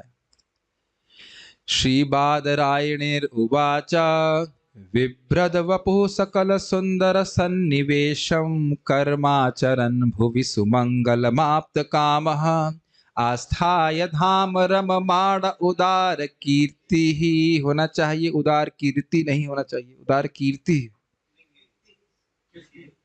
उदार कीर्ति ही शब्द है। वेदाभ्यास में गलती है, कीर्ति है। हम गलत नहीं हो सकते हैं, वेदाभ्यास गलत हो जाएगा। वेदाभ्यास भी गलत नहीं है, कुछ गलती हुई है। उदार कीर्ति, उदार कीर्ति, पवित्र कीर्ति, उदार कीर्ति। संहर तुम क्षत कुलम स्थित कृत्य शेष, धारण करने वाले भगवान ने पृथ्वी पर रहते हुए अत्यंत शुभ कार्यों को कर्तव्य परायणता के साथ संपन्न किया। यद्यपि वे बिना किसी प्रयास के अपनी सारी इच्छाएं पहले ही पूरी कर चुके थे। यह बड़ा स्पष्ट अर्थ है कि भगवान के लिए कुछ करणीय नहीं है, कुछ करने योग्य नहीं है, लेकिन वह यहाँ पे आकर के आदर्श प्रस्तुत करते हैं और नियमों का पालन करते हैं, ड्यूटीज पूरी करते हैं क्षत्रिय के रूप में, ताकि अन्य लोग भी इसको पालन कर सके। अपने धाम में रहते हुए तथा जीवन का आनंद उठाते हुए अब भगवान ने, जिनका महिमा गायन स्वयं उदार है, अपने वंश का सहार करना चाहा, क्योंकि अब भी उन्हें कुछ थोड़ा सा कर्म करना शेष था। वो क्या शेष था? यदुकुल का नाश। कर्माणि पुण्य निहिवहानि सुमंगलानि गायत जगत कलिमलापहरा गायत जगत कलिमलापहराणि कृत्वा कालात्मना निवसता यदुदेव गेहे पिंडारकम समगमन मुनयो निसृष्टाः विश्वामित्रोऽसितः कण्वो दुर्वासा भृङ्गुरङ्गिराः कश्यपो वामदेवो कश्यपो वामदेवोत्रीर्वसिष्ठो नारदादयः। नारद जी भी थे। एक बार विश्वामित्र, असित, कणव, दुर्वासा, भृगु, अंगीरा, कश्यप, वामदेव, अत्रि तथा वशिष्ठ मुनियों ने नारद तथा अन्यों के साथ मिलकर प्रचुर पुण्य प्रदान करने वाला, परम सुख लाने वाला तथा मात्र उच्चारण करने से समस्त जगत के कलयुग के पापों को दूर करने वाला एक सकाम अनुष्ठान किया। एक यज्ञ किया इन सभी ऋषियों ने मिलकर के, कल्याण हो। इन मुनियों ने इस अनुष्ठान को कृष्ण के पिता एवं यदुओं के अग्रणी कृष्ण उत्सव की समाप्ति होने पर मुनियों को आदर पूर्वक विदा कर चुके। क्या लिखा हुआ है? इन मुनियों ने इस अनुष्ठान को, अच्छा समझ गया, इन मुनियों ने इस अनुष्ठान को, कौमा होना चाहिए था, कृष्ण के पिता एवं यदुओं के अग्रणी कृष्ण, यदुओं में अग्रणी कृष्ण,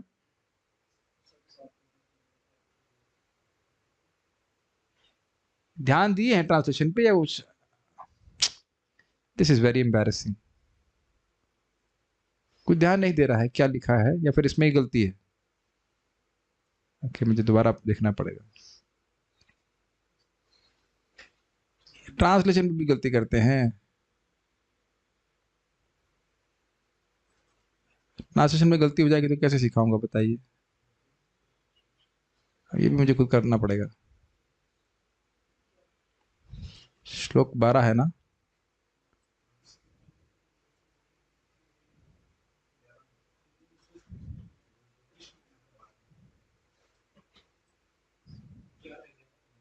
ग्यारह 12 में क्या कह रहे थे? एक बार विश्वामित्र, असित, कणव, दुर्वासा, भृगु, अंगीरा, कश्यप, वामदेव, अत्रि तथा वशिष्ठ मुनियों ने नारद तथा अन्यों के साथ मिलकर प्रचुर पुण्य प्रदान करने वाला, परम सुख लाने वाला तथा मात्र उच्चारण करने से जगत के कलयुग के पापों को दूर करने वाला एक सकाम अनुष्ठान किया। इन मुनियों ने इस अनुष्ठान को कृष्ण के पिता एवं यदुओं के अग्रणी वसुदेव के घर में संपन्न किया।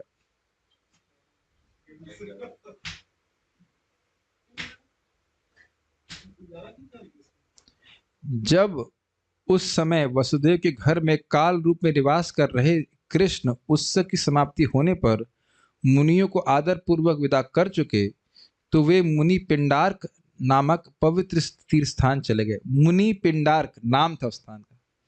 मैं ऐसा करता हूँ, भक्तों को पढ़ाने के लिए स्क्रीन शेयर कर देता हूँ तो समझ में आएगा कि मैंने क्या बोला। ये दिख रहा है आप लोगों को? Can you see? सबको दिखाई पड़ रहा है? ये लिखा है, देखिए यहां तक सुन लिया था आपने। कलयुग को दूर करने वाला एक सकाम अनुष्ठान किया। फिर इन मुनियों ने इस अनुष्ठान को कृष्ण के पिता एवं यदुओं के अग्रणी वसुदेव के घर में संपन्न किया। ये क्लियर समझ में आया? अनुष्ठान किया, अनुष्ठान को वसुदेव जी के घर में संपन्न किया। जब उस समय वसुदेव के घर में काल रूप में निवास कर रहे कृष्ण उत्सव की समाप्ति होने पर मुनियों को आदर पूर्वक विदा कर चुके, तो वे मुनि पिंडार्क नामक पवित्र स्थान चले गए। यानी अनुष्ठान किया मुनियों ने, जिनका नाम यहां रखा गया है। कहां पे अनुष्ठान किया बताइए? वसुदेव जी के घर में। उसके बाद भगवान कृष्ण जो यहाँ पे काल रूप में निवास कर रहे थे। समझ में आ रहा है काल रूप में क्यों निवास कर रहे थे? कालोस्मि लोक क्षयकृत प्रवृद्धो, इसीलिए भगवान कृष्ण की यहाँ पे गुण दिया जा रहा है, काल रूप में निवास कर रहे थे। वो अब सोच लिए थे कि हमको सबका नाश करना है, और फिर उन्होंने मुनियों को आदर पूर्वक विदा कर दिया। तो वे सारे मुनि पिंडार्क नामक पवित्र तीर्थ स्थान पे चले गए, जिनका नाम यहाँ पे रखा गया है विश्वामित्र, असित, कणव, दुर्वासा आदि। क्लियर? ठीक है, ओके, आगे पढ़ते हैं। क्रीडन्तस्तानु उपवृज्य कुमारा यदुनन्दनाः उपसंगृह्य पप्रच्छुर्विनीता विनीतवत् ते वेशयित्वा स्त्रीवेषः साम्बं जाम्बवती सुतम् एषा पृच्छति वो विप्रा अन्तर्वन्यसितेक्षणाः प्रष्टुं विलज्जति साक्षात् प्रभृता मोघदर्शनाः प्रोष्यन्ति पुत्रकामा किं स्वित् संजयनयिष्यति। उस तीर्थ स्थान में यदुवंश के तरुण, किस तीर्थ स्थान में? मुनि पिंडार्क। हाँ, मुनि पिंडार्क में गए, ठीक है, पिंडार्क में। उस तीर्थ स्थान में यदुवंश के तरुण, कौन से तीर्थ स्थान में? पिंडार्क, पिंडार्क, पिंडार्क, कौन से तीर्थ स्थान में? हाँ, तो ये मत सोचिएगा कि हम वसुदेव जी के घर में जहां शाप मिला, हम जानबूझ के सब लोग साथ में पढ़ रहे हैं ताकि ध्यान से मन हमारा छपे, मन में बात, कथा हमारी जो है कथा मन में छप जाए। कहां पे हुआ था शाप? पिंडार्क। तो उस तीर्थ स्थान में यदुवंश के तरुण बालक जाम्बवती के पुत्र सांब को स्त्री के वेश में ले आए थे। किसको स्त्री के वेश में लाए थे? सांब को। किसके बेटे थे? किसकी पत्नी थी? कृष्ण। ठीक है। उन बालकों ने खिलवाड़ करते हुए वहां पर एकत्र महामुनियों के पास पहुंचकर उनके चरण पकड़ लिए और बनावटी विनयशीलता से उद्दंडता पूर्वक उनसे पूछा, हे विद्वान ब्राह्मणों, यह शाम नेत्रों वाली गर्भिणी स्त्री आप लोगों से कुछ पूछना चाहती है। वह अपने विषय में पूछने में अत्यधिक लज्जा रही है। ठीक है। वह शीघ्र ही बच्चे को जन्म देने वाली है और पुत्र प्राप्त करने के लिए अत्यंत इच्छुक है। क्योंकि आप सभी अच्युत दृष्टि वाले महामुनि हैं, अतः कृपा करके हमें बताइए कि इसकी संतान बालिका होगी या बालक होगा। अब इस प्रकार का अपमान अत्यधिक अपमान है। वैसे मैं ये नहीं समझ रहा हूं कि नारद जी भी वहां पे थे, क्योंकि पिछले श्लोक में ये बोला गया था कि नारद आदि ने यज्ञ करवाया था, लेकिन नारद जी शाप दिए थे, ये नहीं लिखा गया है। हम देखेंगे, पढ़ते हैं, नहीं लिखा गया ऐसा। जरूरी नहीं है कि वो सारे ब्राह्मण वही, अब क्या कुछ कह नहीं सकते कि सारे ब्राह्मण पिंडार्क में ही गए हों, तो ये तो कुछ क्लियर नहीं हो रहा है, लेकिन कुछ मुनिगण उसमें जरूर थे। तो ये किसके द्वारा करवा रहा है? कृष्ण के द्वारा। और किस रूप में वे थे वसुदेव जी के? काल रूप में। काल की गति को किस प्रकार से कोई नहीं रोक सकता। सर्वम कालम कृतम मन्ये, तो भीष्मदेव बोल चुके हैं। तो इस प्रकार से भगवान की इच्छा से कुछ हो रहा था। ये इसके लिए आप ना तो यदुकुल को दोष देंगे और ना शाप देने के लिए ब्राह्मणों को दोष देंगे, सब भगवान की इच्छा से हो रहा है। सत्य संकल्प ईश्वर शब्द आप सुन चुके हैं।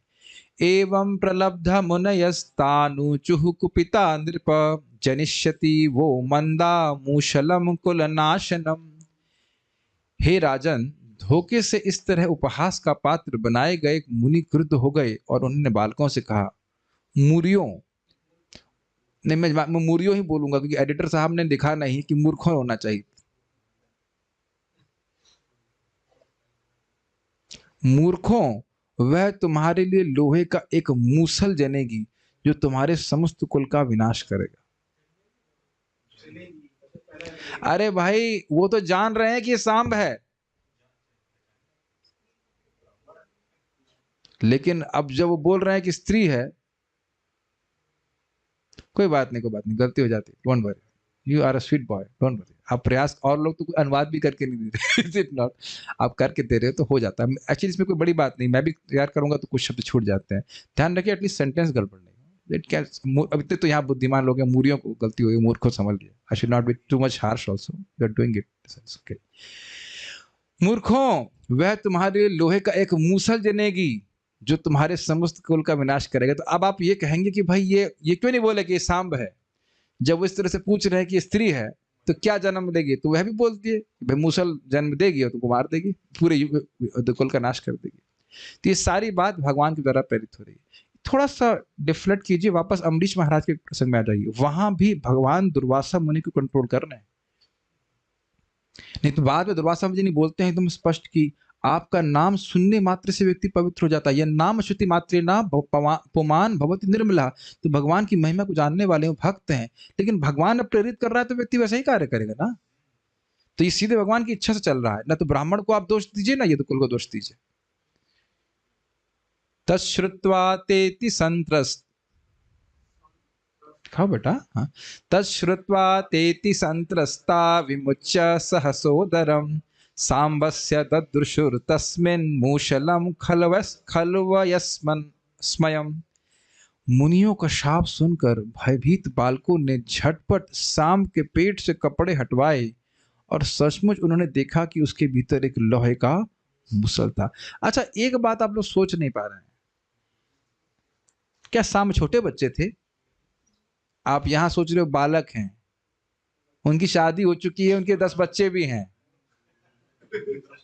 देखिए हम इतना कथा सुन रहे, ध्यान से हम लोग सब भ्रमित हो सकते हैं कि जो छोटे बच्चे होंगे, मतलब 10-12 साल 13 साल के, समझ नहीं, हम मस्ती कर रहे हैं इत्यादि। भगवान तब तिरोभाव का समय आ गया ना, तो शर्म नहीं आ रही, माइक पे बोलेंगे आप एजिड हो गए। एक समय बीत गया है कि इस समय तक तो भगवान के बेटे भी हो चुके हैं, तो आप सुन चुके हो ना। तो सांब कोई छोटे व्यक्ति नहीं थे, अर्थात सांब से इस प्रकार का ब्राह्मणों के प्रति अपराध बिल्कुल अपेक्षित नहीं था। He is not a small kid, वो प्रॉपर क्षत्रिय हैं, बहुत युद्ध कर चुके हैं, सब कुछ है। वो भाई जिसके 10 बच्चे हो गए तो 10 साल का तो हो गया, 10 साल तो शादी को हो गए होंगे ना। अज्यूमिंग कि हर साल हो रहा है बच्चा। तो क्वाइट पॉसिबल। तो थोड़ा थोड़ा बातें मनन कीजिए, छोटे बच्चे नहीं हैं कि आप उनको कहो कि छोटे बच्चों ने अपराध कर दिया, नहीं। तो वो लोग अब परेशान हो गए, अब क्या करें। देखा मूसल ही प्रकट हो गया, वो कपड़ा कुछ बांधे हुए थे, वो कपड़े से जो है मूसल प्रदर्शित हो गया। तो ये भी आचार्यों ने बताया है कि दिखाने के लिए कि ब्राह्मणों का तेज कितना अद्भुत होता है, यह भी इस लीला से प्रदर्शित हो रहा है।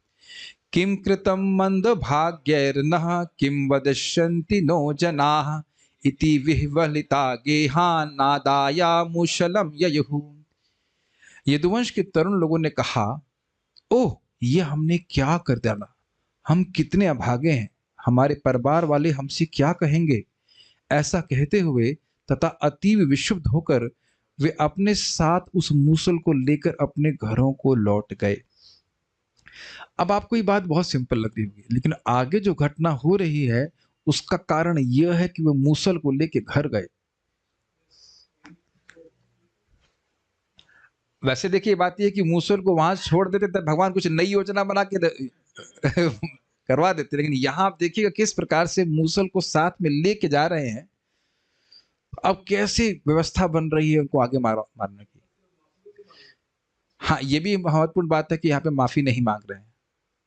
अब दुखी तो हैं लोग, और भगवान कृष्ण को नहीं बोल रहे हैं। अभी देखिएगा, ये सारी घटना हुई और भगवान कृष्ण को नहीं बोले। आप देख रहे हैं कि भगवान को प्रेरित किए कि मुझको नहीं बोलो। तो कोई ऑब्जेक्शन एलिगेशन कृष्ण पे ना करे कि आपने तो कोई सोल्यूशन बताया नहीं। देख रहे भगवान की बुद्धि।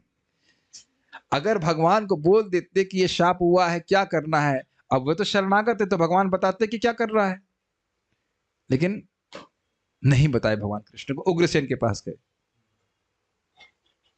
तच्चोपनीय सदसी परिम्लान मुखश्रियः राज्ञ आवेदयाम चक्रुहु सर्व यादव सन्निधौ। वे यदु बालक जिनके मुख की कांति पूरी तरह फीकी पड़ चुकी थी, उस मूसल को राजसभा में ले आए और समस्त यादवों की उपस्थिति में उन्होंने राजा उग्रसेन से जो कुछ घटना घटी थी कह सुनाई। ठीक है, किसके पास आए हैं ये लोग? उग्रसेन के पास। Just remain with the flow, mind और ना कहीं जाए। श्रुत्वा मोघम विप्रशापम दृष्ट्वा च मूशलम नृप विस्मिता भय संत्रस्ता बभूवुर्द्वारकौकसः। हे राजा परीक्षित, जब द्वारका वासियों ने ब्राह्मणों के अमोघ शाप को सुना और मूसल को देखा तो वह भय से विस्मित तथा किंग कर्तव्य विमूढ़ हो गए। किंग कर्तव्य विमूढ़ समझते हैं? कर्तव्य मतलब जो आपकी ड्यूटी, और किम मतलब क्या। तो किम कर्तव्य का क्या अर्थ हुआ कि मेरा क्या कर्तव्य है, और विमूढ़ मतलब विशेष रूप से मूढ़। मूढ़ मतलब अज्ञ, समझ नहीं पाए कि अब मुझे क्या करना चाहिए, समझ नहीं पा रहे हैं। और कोई कृष्ण को नहीं बोल रहा है। देख रहे हैं ये किसके द्वारा हो रहा है? कृष्ण की प्रेरणा से ही हो रहा है। और वो जान रहे हैं कि इन ब्राह्मणों का शाप अमोघ है। क्या देखिए संस्कृत देखिए, श्रुत्वा अमोघ विप्रशापम, ब्राह्मणों के अमोघ शाप को सुनकर, दृष्टवा चा मूशलम नृपा, और हे राजा परीक्षित नृप, उस मूसल को देखिए। मूसल को देखने का अर्थ समझ रहे हैं? थोड़ा समझिए, होल्ड कीजिए। वो देख रहे हैं कि राजकुमारों के सामने ही कपड़ा मूसल में परिवर्तित हो गया। ये विप्रों के शाप की अमोघता थी, और अब यही हमारे काल के रूप में परिवर्तित हो जाएगा। कुछ समझ रहे हैं? इवेंट्स हाउ इट हैपेंड, केवल शाप दिए तो तुरंत वो कपड़ा मूसल में परिवर्तित हो गया। अगर मान लीजिए मैं कहूं किसी को ये माउस आपकी मृत्यु का कारण बनेगा, तक who cares mouse, who cares. हमारे पास कोई क्षमता भी नहीं, हम चाहते भी नहीं ठीक है, हाँ बोलने से क्या होता है। लेकिन एकदम से मान लो कोई, मैं यहाँ से कुछ भी नहीं है, अब सोचिए कुछ भी नहीं मेरे हाथ में, मैं जूम के डिवोटीज को दिखा देता हूँ, मेरे हाथ में कुछ भी नहीं है, और मैं एकदम से माउस पर कट कर दूं ठाक से ऐसे करके, अब कहूँ कि ये माउस आपको जॉब दिलवाएगा वट एवर समथिंग, तब हाँ कुछ भी वर्क फ्रॉम होम दिलवाएगा, हाँ तब अरे वाह ये तो जादूगर है। तो अब कि हुआ नहीं कि इनके सामने बताइए, वो बोले कि ये बच्चा जो पैदा होगा वह ये नहीं, ये मूसल जो होगा ये दुख को उसका नाश करेगा, और तुरंत कपड़ा मूसल में परिवर्तित हो गया। तो ये दिखा ना कि शाप अमोघ है। तो विश्वास करने का कारण है ना कि नहीं ये पक्का होगा, इसलिए संत्रासित हो गए, इसीलिए समझ नहीं पा रहे कि क्या करें। और ये बिल्कुल आपने सही बोला, उन्होंने माफी भी नहीं मांगी, भाग करके भय से भयभीत होकर ही वापस लौट गए। तब अब देखिए, अब अपनी व्यवस्था बना रहे थे, भगवान के पास नहीं जा रहे हैं, अपनी व्यवस्था बना रहे हैं। तच्चूर्णयित्वा मुशलम यदुराजः स आहुकः समुद्र सलिले प्रास्यल लोहम चास्यावशेषितम। तच्चूर्णयित्वा मुशलम, उस मूसल को चूर चूर कर दिया गया। न रहेगा बांस और न रहेगी बांसुरी, लेकिन भगवान कहीं भी बांसुरी बजा सकते हैं, चाहे बांस को पीस दिया जाए। तो कह रहे हैं मूसल को चूर चूरे में तुड़वा कर यदुओं के राजा आहुक अर्थात उग्रसेन ने स्वयं उन खंडों को तथा शेष बचे लोहे के टुकड़े को समुद्र के जल में फेंक दिया। क्या घटना हुई समझ में आया?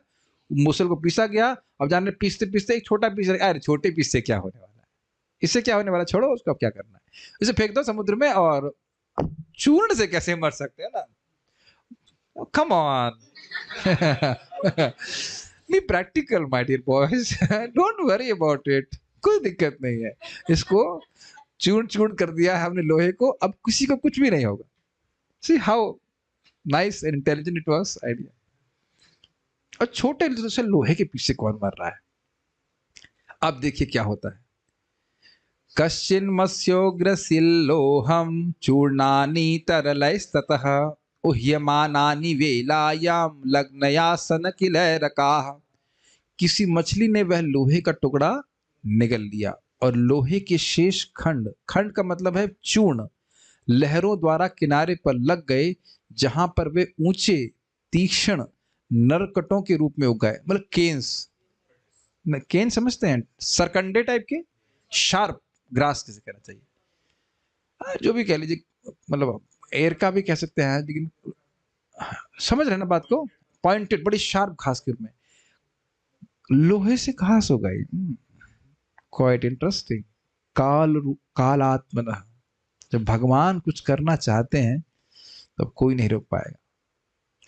वो लोहे से अनार भी उगा सकते हैं तो लोहे से घास क्यों नहीं उगा सकते? और वो घास इतनी प्रबल हो जाएगी कि लोगों को, जो एकदम वज्र से शरीर वाले थे, उनको भी काट देगी। वो आप आगे देखने वाले हैं। तो जो व्यक्ति अश्रद्धालु है वो सब इन बातों को कहेगा तो कपोल कल्पना है। कपोल कल्पना नहीं है। व्यासदेव जी कपोल कल्पना लिखने के लिए नहीं बैठे हुए। तो घटनाक्रम समझ में आ रहा है। पीस दिया गया, वो पाउडर था, वो बह करके सागर से प्रभास क्षेत्र के पास में ही जमा हो गया। और आप सोचिए कि क्या वही जमा होना चाहिए था? सागर में डाल दिया गया, कहीं भी बह सकता था। वो सारा इकट्ठा होकर के प्रभास क्षेत्र में ही आया। और द्वारका के पास में ही ना, सोमनाथ के पास ना, वहां इकट्ठा हो गया। और मछली, किसी एक मछली ने, समुद्र में तो एक ही दो मछली होती है, देख रहे हैं हर चीज असंभावित है, संभव नहीं है, फिर भी भगवत इच्छा से हो रही है। तो एकदम स्पष्ट है। और ये किसी के द्वारा रोकने वाला नहीं है। कोई नहीं रोक पा रहा है इसको, न कोई रोक सकता है। ये समझ में आ रहा है कि यह असंभव है। एक मछली से खा के वो खा जाती है, उसको दूसरी मछली खा जाती है, उसको तीसरी मछली खा जाती है। Nobody would have cared about that small piece of iron. मत्स्यो गृहीतो मत्स्यग्नैर्जालेनान्यैर्सहार्णवै तस्योदरगतम लोहम सशल्ये लुब्ध को करोत। यह मछली अन्य मछलियों के साथ समुद्र में मछुआरे के जाल में पकड़ ली गई। वो ही मछली जो लोहे को खाई थी, वो बच नहीं पाई। इस मछली के पेट में स्थित लोहे के टुकड़े को जरा नामक शिकारी दे गया, जिसने उसे अपने तीर की नोक में लगा दिया। तो यही बाण भगवान कृष्ण के चरणों पर चला गया था, लेकिन वो छू नहीं पाया था। वो सब क्लियर होगा। वहां कोई मारे वारे नहीं थे, वो बस ऐसे बाण छू के निकल गया। लेकिन बाह्य लोगों को लगा कि उस तीर से भगवान को मारा गया। भगवान ज्ञात इस सारे प्रकरण में कोई कहे कि जो भगवान सारे युद्धकुलों को बचाने वाले थे, वो कहां थे? कहां थे वो तुम्हारे भगवान जब यदुकुल का नाश हुआ? कहां थे तुम्हारे भगवान जो अपने ही वंश को नष्ट करने से बचा नहीं सके? क्या लिखा है देखिए। भगवान ज्ञात सर्वार्थ ईश्वरोपि तदन्यथा कर तुम नैच्छद विप्रशापम काल रूपम अन्वमोदत। स्पष्ट है। इन सारी घटनाओं की महत्ता को पूर्णतया जानते हुए, ब्राह्मणों के श्राप को पलट सकने में समर्थ होते हुए भी भगवान ने ऐसा करना नहीं चाहा। प्रत्युत काल के रूप में उन्होंने खुशी खुशी इन घटनाओं को स्वीकृति दी। संस्कृत देखिए। भगवान ज्ञात सर्वा, सर्वार्थ, सब कुछ जानने वाले। कौन सी मछली, उसके कितने फिन्स हैं, उसकी आंख कैसी है, उसने कौन से लोहे को खाया है, उन लोहे के कौन से पार्टिकल कहाँ सेट हुए हैं, कैसे घास में पुग रहे हैं, क्या होने वाला है, वो सब जानते हैं। ईश्वरोपि तद अन्यथा, उस शाप को अन्यथा करने में, नष्ट कर, विपरीत, कैंसिल करने में समर्थ है। कैसे समर्थ हैं? ईश्वर हैं। कर तुम न इच्छद, लेकिन करने में समर्थ हैं, फिर भी नहीं कर रहे हैं। किसको? विप्रशाप। विप्रशाप को अन्यथा करने में समर्थ है, लेकिन नहीं कर रहे हैं। कह रहे और समझाइए। कहते थे काल रूपम अन्वमोदता, काल के रूप में उन्होंने अनुमोदन किया। अब समय आ गया है यदुकुल के नाश का, अब ऐसा होना ही चाहिए। इससे एक हम लोग को बहुत जीवन में शिक्षा मिलती है कि देखिए, मान लीजिए किसी भक्त के जीवन में कोई कठिनाई आ रही है, तो कभी कभी वो भक्त भी अश्रद्धा कर सकता है। अरे मैं इतना जाप कर रहा हूं, भक्ति कर रहा हूं, फिर भी जीवन में कठिनाई आ रही है। तो समझना चाहिए काल रूपम अन्वमोदत, भगवान ने ही इसका अनुमोदन किया है। भगवान ही हमको कुछ विशेष रूप से किसी कठिनाई में रखना चाहते हैं। ये मत सोचिएगा कि भगवान की इच्छा का अतिक्रमण करके जीवन में कोई कष्ट आ रहा है। ये बात बहुत इंपॉर्टेंट है। मैं थोड़ा सा बोलना चाहूंगा। कभी कभी भक्त लोग कहते हैं कि हमारे जीवन में दुख जा क्यों नहीं रहा है। तो महाराज बोल रहे थे कि देखिए, एक डॉक्टर है और कभी किसी के फोड़ा हो जाता है तो फोड़े के पकने का प्रतीक्षा करता है, फिर वो फोड़ता है तो फोड़ा हमेशा के लिए निकल जाता है, तो कुछ समय के लिए वो कष्ट अलाउ कर देता है। तब भगवान किसी भक्त के संग क्या क्यों कर रहे हैं, उद्देश्य भगवान का यही है कि भक्ता नाम शिमता, कभी गलत नहीं करते। भगवान के कंट्रोल में जगत कभी बाहर नहीं निकला, उनके एक व्यक्ति भी एक क्षण के लिए बाहर नहीं निकला है उनके कंट्रोल से। तो कभी ये सोचना नहीं चाहिए कि मेरे जीवन में कुछ कष्ट आ रहा है तो भगवान के कंट्रोल के बाहर है। और आप मान लो आविष्कार नहीं कि बुखार आ रहा है तो हाँ भगवान कंट्रोल में है तो हमको क्या आप दवा लेना है, नहीं ऐसा नहीं है। अब इसके दो पॉइंट हो जाएंगे कि यदि मरने जीने की चिंता ही नहीं है फिर तो कोई दिक्कत नहीं, जैसे कि जड़ भरत। लेकिन अगर चिंता है तो आपको दवा लेनी होगी। पूछा गया था ना महाराज से कि सर्प आ जाए रूम में तो क्या करना चाहिए, भगा देना चाहिए कि मार देना चाहिए? तो महाराज क्या बोले थे, अब मरने जीने की चिंता ही नहीं है तो कुछ नहीं करना चाहिए। जैसे कि हरिदास ठाकुर जी, उन जहां जब करते थे वहीं पे काला सर्प था तो उन्हें कोई दिक्कत नहीं। लेकिन हम हरिदास ठाकुर जी नहीं, तो हम भगा देना चाहिए। कहने का अर्थ है कि मैं खाली बोलना ही चाह रहा हूँ इस बात पे कि भगवान के भक्त के जीवन में भी कुछ कष्ट आएंगे, आते ही हैं। इसमें कोई उससे अश्रद्धा नहीं करना चाहिए। भगवान कुछ सुख, कुछ विशेष प्रयोजन लेकर, हमारे कल्याण का प्रयोजन लेकर ऐसा करवा रहे हैं। ठीक है, तो हमने, अब मुझे उम्मीद है कि आप लोग फॉलो कर पा रहे हैं सारी स्टोरी लाइन को। भगवान चाह रहे थे इस प्रकार से, क्यों चाह रहे थे, क्या हुआ, समझ में आ रहा है? एक बार हल्का से रिफ्रेश कर लें। वो लोग गए, मुनियों ने यज्ञ करवाया, किसके घर पे? वसुदेव जी के घर पे। उसके बाद किसने उनको विदा किया? भगवान कृष्ण ने। कौन से स्थान पे चले गए वो लोग? पिंडार्क। भूलना शुरू कर दिए, मुझे पता था भूलना शुरू कर दिए। और उसके बाद पिंडार्क में चले गए। उस पिंडार्क नामक तीर्थ स्थान में कौन गए? उसके बाद पिंडार्क स्थान में कौन गए? राजकुमार गए थे, उसमें सांब था। और सांब जो है वह एक स्त्री के रूप में था, गर्भिणी स्त्री के रूप में था। और क्या पूछा?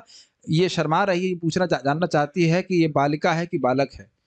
और उन्होंने कहा कि नहीं, मुसल जन्म लेगा जो यदुवंश का नाश करेगा। तो कपड़ा तुरंत मुसल में परिवर्तित हो गया। उसको वो लोग घबरा गए, घबरा करके उग्रसेन के पास गए। उग्रसेन भी घबराए और उन्हें इसको मूसल को पिसवा दिया। तो वह चूर्ण समुद्र में बहा दिया और एक लोहे का पीस रह गया था उसको भी समुद्र में फेंक दिया।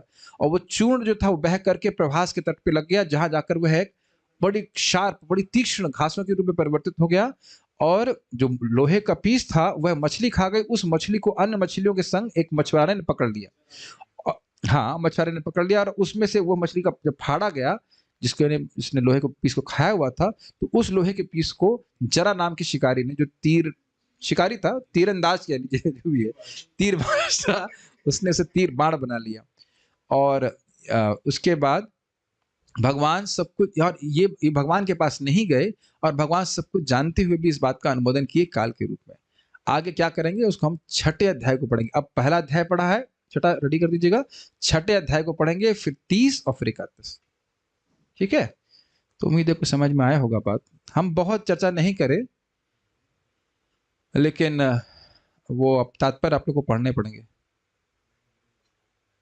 ओके, सो ठीक लग रहा है आप लोग को, समझ में आ रहा है ना बात? ओके, कभी कभी थोड़ा फास्ट क्लास भी करना चाहिए। श्रील प्रभुपाद की जय, श्रीमद् भागवतम की जय, निताई गौर प्रेमानंदे।